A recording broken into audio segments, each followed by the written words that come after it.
Hi, and welcome to week 5 of our class. Congratulations, you've made it over halfway to the end of this class. That must feel good. It's downhill from here. Thanks again for the good discussion you've had, a lot of good questions and good responses to one another. One of the questions that was asked at the very end of the week, and I thought best to respond in this way, had to do with Samuel, about how old he would be when he was weaned. There is some evidence that weaning might not have taken place for small children until perhaps the ages of 2 or 3. I suppose as a form of birth control, I suppose just out of convenience, but in any case, it may be that he wasn't taken to the tabernacle until around that age. Well, this week we're turning our attention to a different category of books. These are included in the Hebrew section of the Bible known as the Ketuvim. Katav means to write, and so these are known as the writings. And so we have Job, Psalms, Proverbs, Ecclesiastes, and Song of Songs. And you'll notice right away that these are very different from what we've been looking at, which have been primarily historical books. Here we pause and take a look at Israel, ancient Israel, at various points in their lives. Job is Israel in dealing with the question of theodicy. Theodicy is the question of why God allows people to suffer. If he's all good and all powerful, then it seems like he would spare his people, the good people at least, unnecessary suffering. And yet, righteous people suffer. Now, this was not a question that only the Israelites were asking. We find examples of similar kinds of literature outside the Bible. In fact, there are books that some people call the Babylonian Job because it deals in so many similar ways to what we find in the book of Job. Now, there are marked differences. Those other books are dealing with polytheistic cultures where there's more than one God. And when you have a polytheistic culture, the problem of suffering is much easier to resolve because then you can always blame the suffering on a battle between the gods or an evil God trying to harm you and a good God trying to protect you. But when you only have one God, as the Israelites did, then the question of theodicy becomes much more perplexing. Job is a remarkable book. It's so big, your mind almost wants to explain. I'm reminded of G.K. Chesterton's advice as you read the book of Job, and that is to allow yourself to be comforted by paradoxes. The book of Job describes a God who knows what's going on in Job's life and yet seems to be distant and removed. And in the end, when Job is comforted, it's comforted by this paradox, this God who actually listens to him and honors him in the end is the same God who for chapter after chapter toward the end of the book has been battering him with questions. And Chesterton's counsel is wise.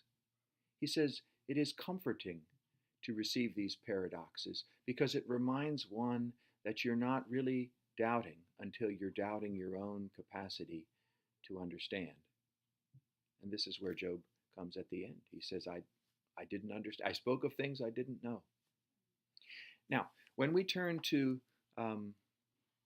these wisdom books, Job, Proverbs, Ecclesiastes, remember what we said at our time together there at 12Stone. We said that the key thread through all three of these books, Job, Proverbs, and Ecclesiastes, is this idea of the fear of the Lord. And I've marked there the different passages where that occurs. Right in the middle of the book of Job, the fear of God is the beginning of wisdom. At the very beginning of Proverbs, the fear of the Lord is the beginning of wisdom.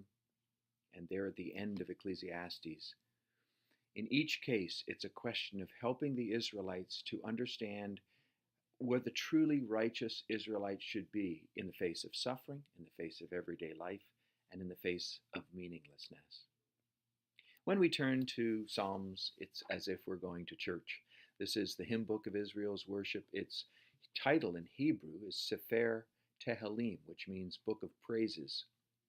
Now, some of these songs that we meet in the book of Psalms don't sound like praises. Some of them sound like complaints.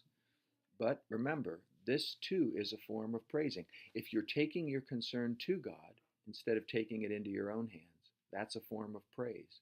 Even if you're complaining to God about God, as the psalmist sometimes does, You are still trusting God to be faithful to himself and therefore responsive to you.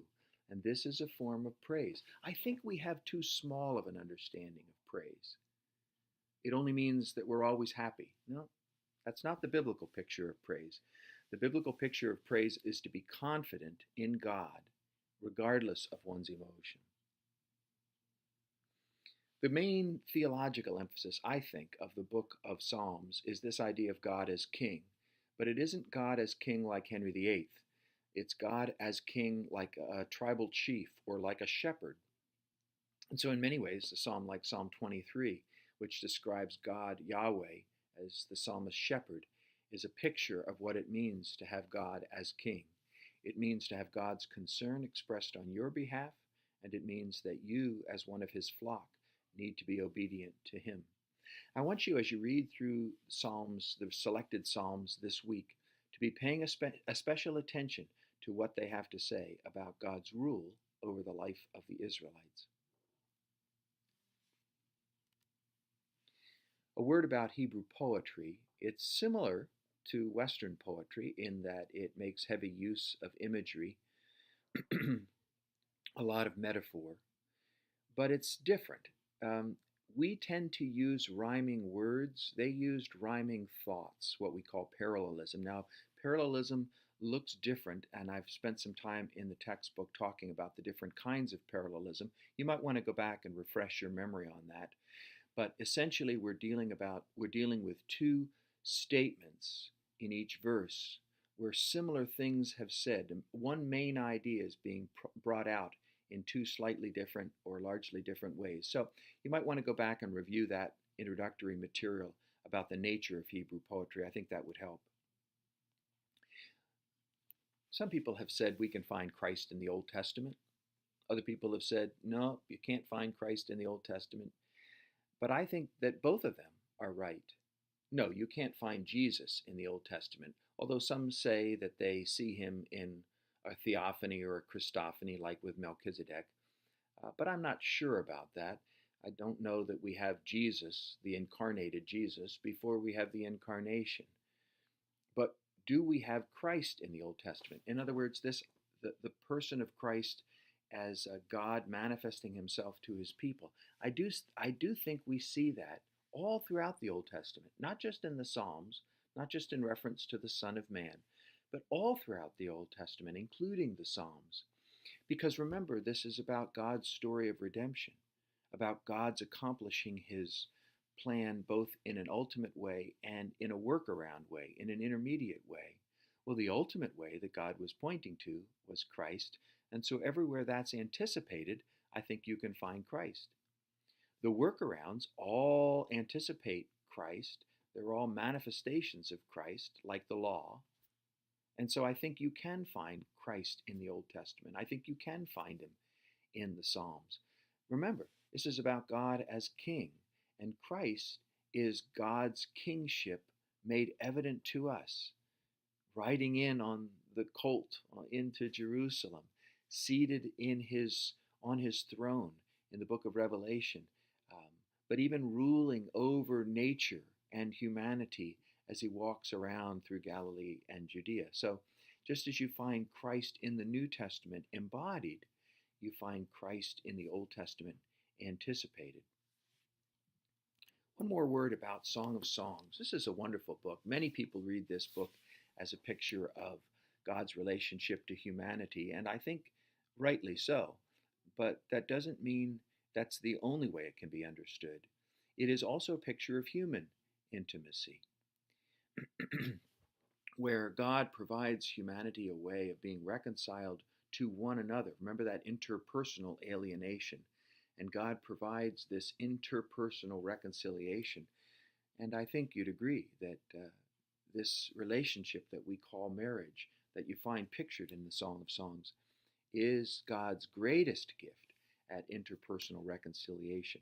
So as you're reading Song of Songs, don't be afraid to read it as a picture of a human love song, but also recognize that in that human love song, there is an analogy, just as Paul does in the book of Ephesians, to the relationship that God has with his people. Well, have a good time this week in this material. As usual, I'll be looking over your shoulder. Remember, as you ask your questions, make sure they're focused on the passage of Scripture that we're looking at. I think that would be far more profitable for us if we focus our questions on things in the material that we're actually looking at, things specific to the texts themselves. Thanks again. Have a great time this week.